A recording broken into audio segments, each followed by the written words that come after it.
नमस्कार, आई अन्नपूर्णा किचनमध्ये आपल्या सगळ्यांचं सहर्ष स्वागत आहे। मी रुपाली आज तुमच्यासाठी एक नवीन रेसिपी घेऊन आलेली आहे।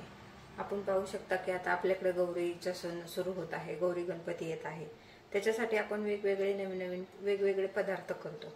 त्यातील आपण आज एक शंकरपाळी कशी करतात, अगदी खुसखुशीत भरपूर लेयर्स वाली शंकरपाळी कशी करतात ते आज मी तुम्हाला दाखवणार आहे। तर त्याच्यासाठी लागणारे साहित्य आणि कृती प्रथमतः आपण साहित्य बघू। इथं मी एक प्रमाण घेतलेलं आहे। मी एका ग्लासच्या मेजरमेंट नुसार प्रमाण घेणार आहे। तर त्याच्या आपल्याला जे करणार आहोत शंकरपाळी त्याच्यासाठी लागणाऱ्या साहित्यामध्ये एक ग्लास, हा माझा एक छोटासा ग्लास आहे, तेवढी मी एक ग्लास सपाट अशी साखर घेतलेली आहे। आता त्याच्यामध्ये आपण एक ग्लास दूध घेणार आहोत।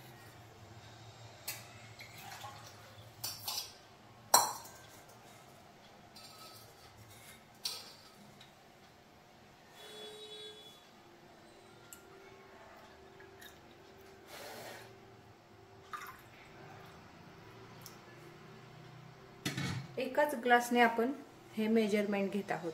एक ग्लास साखर घेतली, एक ग्लासात आपण त्याच्यामध्ये दूध घालणार आहोत। आता बरोबर ह्याच्या पाऊण ग्लास आपण साजूक तूप घालणार आहोत।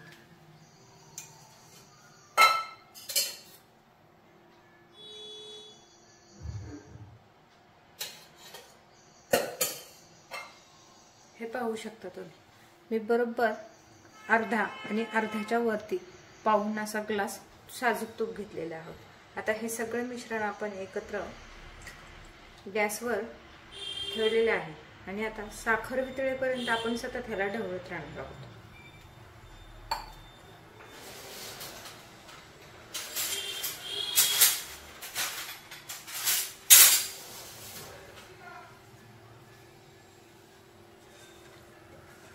आपल्याला फार नाही, फक्त साखर वितळेपर्यंत, साखर पूर्ण विरघळली की आपण गॅसची फ्लेम बंद करणार आहोत। आता ह्या प्रमाणामध्ये हे परफेक्ट मेजरमेंट आहे।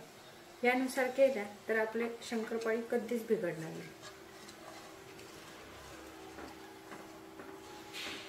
आता ह्याच्यामध्ये आपण हे थोडंसं थंड झालं की बसेल एवढाच मैदा घालायचा आहे, जास्तीचा घालायचाच नाही। आपण फक्त मैद्याच्याच करणार आहोत। थोडा काही लोक थोडासा रवा घालतात, पण त्याच्यामुळे काय होतं, थोडासा कडक होतं। आपल्याला एकदम खुसखुशीत हवे शंकरपाळी, त्याच्यासाठी हे आपलं प्रमाण परफेक्ट आहे। मी आता एक ग्लास घेतलाय, तुम्हाला हवा असेल तर तुम्ही एखादी मोठी वाटी किंवा एखादा मोठा बाउल हेही घेऊ शकता।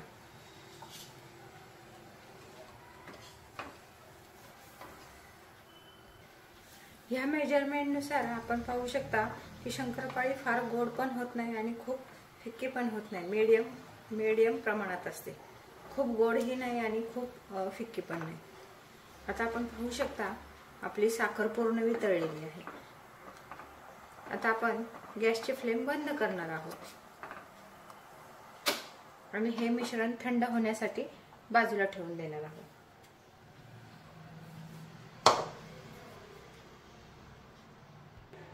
आता हे मिश्रण थंड होण्यासाठी मी एखाद्या पसरट भांड्यामध्ये ओतत आहे। त्याच्यासाठी मी परात घेतलेली आहे।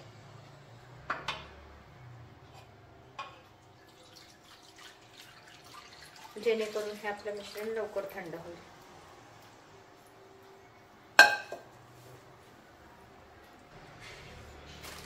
आता मी ह्याच्यामध्ये बसेल एवढा मैदा घालत आहे। मिश्रण आपलं थंड झालेलं आहे, खूप पण थंड नाही, असं कोमट झालं की आपण लगेच पीठ मळून घ्यायचे। मी साधारण 2 वाट्या इथं मैदा घेतलेला आहे।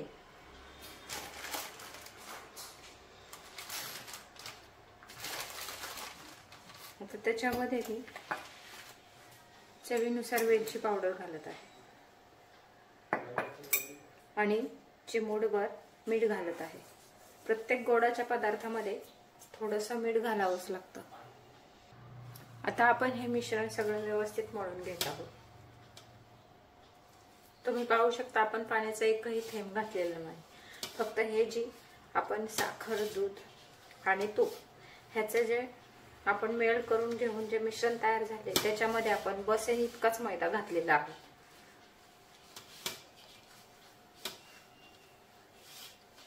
खूप पण घट्ट असं नाही, सैलसर आपण चपातीला कणिक मळतो अशा प्रमाणातच ते मळून ठेवायचं आहे. मळून साधारण आपण एक 10 मिनिटं बाजूला ठेवणार आहोत.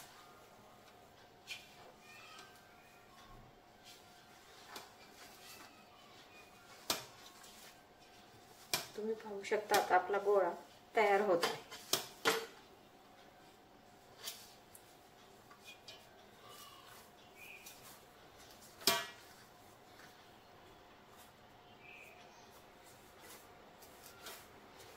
ह्या ग्लासच्या मेजरमेंट नुसार घेतलं तर आपण साधारण अर्धा किलो मैद्याच्या आपल्या शंकरपाळ्या तयार होतात.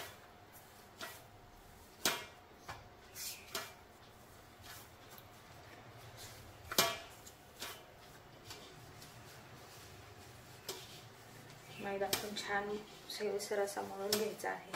आपण जेवढं छान मळू तेवढं ते छान तयार होतं. भरपूर लेयर येण्यासाठी मी अजून एक करताना म्हणजे शंकरपाळ्या लाटताना एक ट्रिक सांगणार आहे. त्यानुसार जर केलं तर आपल्या शंकरपाळीला खूप लेयर्स येतात. ते लाटायच्या वेळेस मी दाखवतेच तुम्हाला.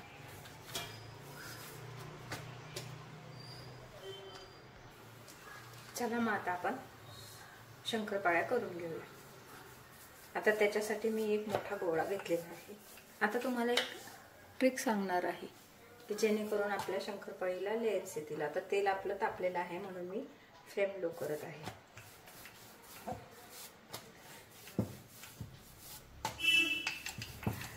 आपण ही मोठी अशी एक पोळी लाटून घ्यायची प्रथम.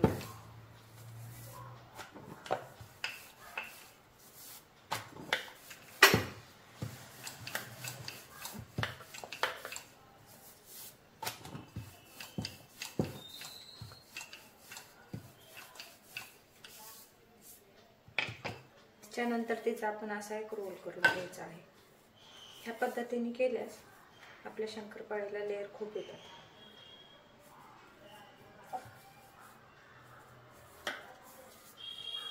आता हा रोल आपण गोल करून घ्यायचा आहे. हे असं दाबून घ्यायचं व्यवस्थित आणि हा गोळा असा बनवायचा.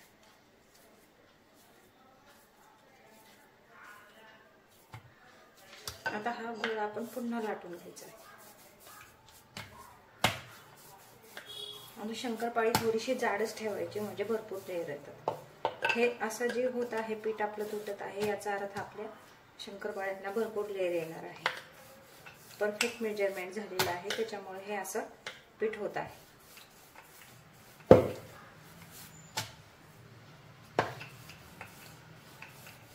जरी पीठ असं झालं तरी घाबरायचं नाही, कारण शंकरपाळी आपली क्रिस्पी होणारच आहे. हे दाबत राहायचं सतत.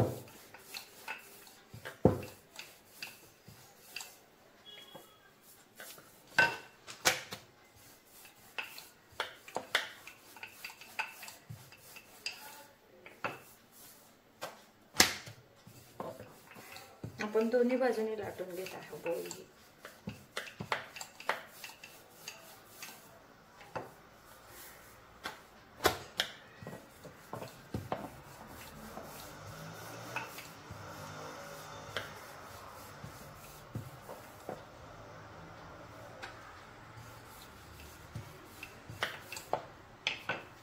हे पुन्हा एकदा असं गोल करून घ्यायचं आपण.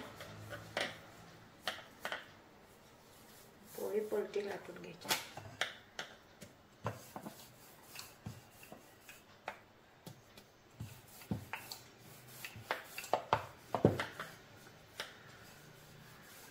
खूप पातळ पण नाही करायचं, कारण पातळ लाटलं तर शंकरपाळ्यांना लेयर येणार नाही. हे कडा दाबून घ्यायच्या. तुम्ही पाहू शकता आता छान गोल झालेली आहे.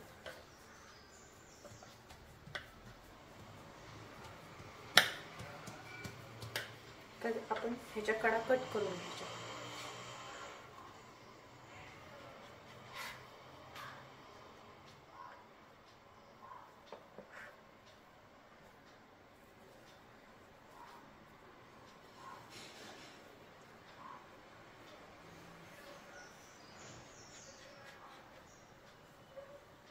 आता आपण ह्याचे शंकरपाळे करणार.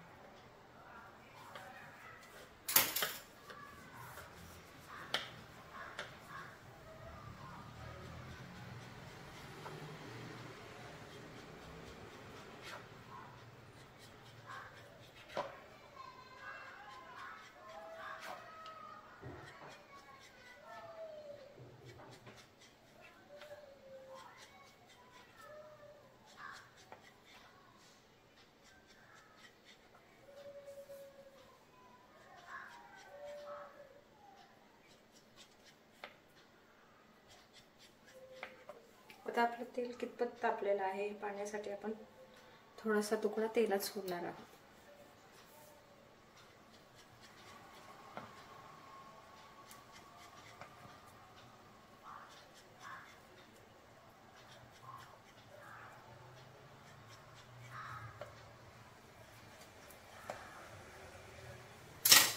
आता ज्या छोट्या असतात त्या शंकरपाळ्या आपण काढून टाकणार आहोत, जेणेकरून आपल्या सर्व शंकरपाळ्या एकसारख्या व्हायला हवेत.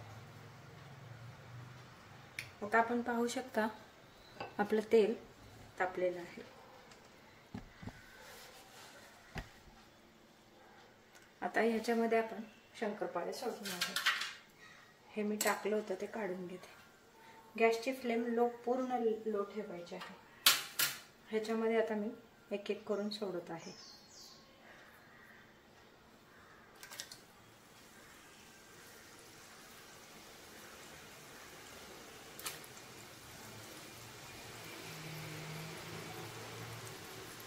शंकरपाळ्या ह्या पूर्णपणे मंद आचेवर सोडायच्या, तळायच्या. तुम्ही पाहू शकता, हे पाहू शकता आपण हे लेयर्स याचे थोडे थोडे दिसत आहेत आणि तळल्यावर खूप दिसतात.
चला आता आपण मंद आचेवर शंकरपाळ्या तळून घेऊया.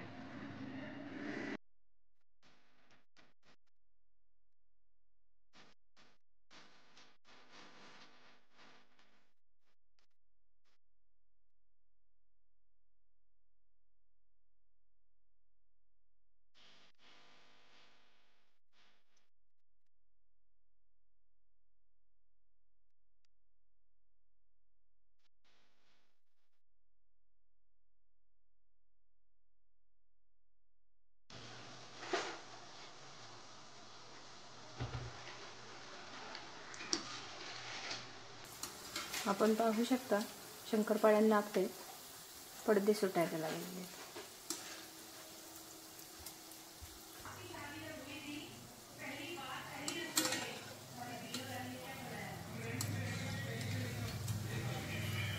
हे पाहू शकता आपण लेयर्स यायला लागलेले आहेत. जेवढं आपण लो फ्लेम ठेवू तेवढं जास्त पदर येतात त्याला.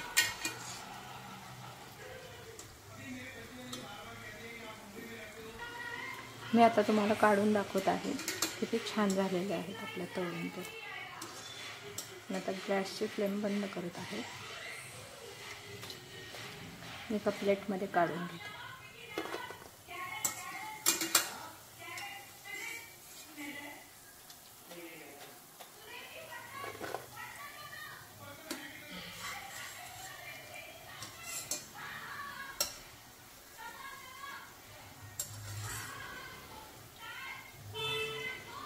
ह्यांना लेअर पण इतके छान आलेले आहेत. मी तुम्हाला एका बाउल्समध्ये काढून दाखवते.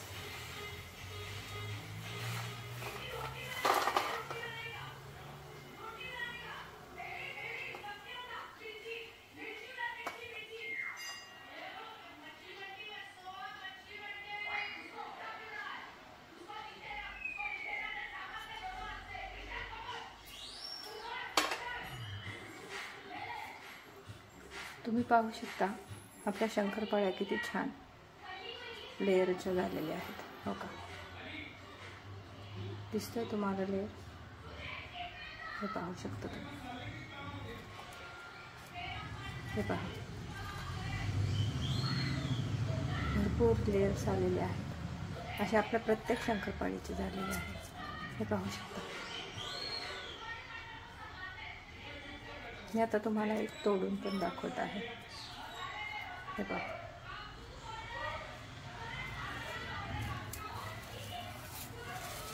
आवाजावरून तुमच्या लक्षातच आलं असेल हे किती खुसखुशीत झालेली आहे.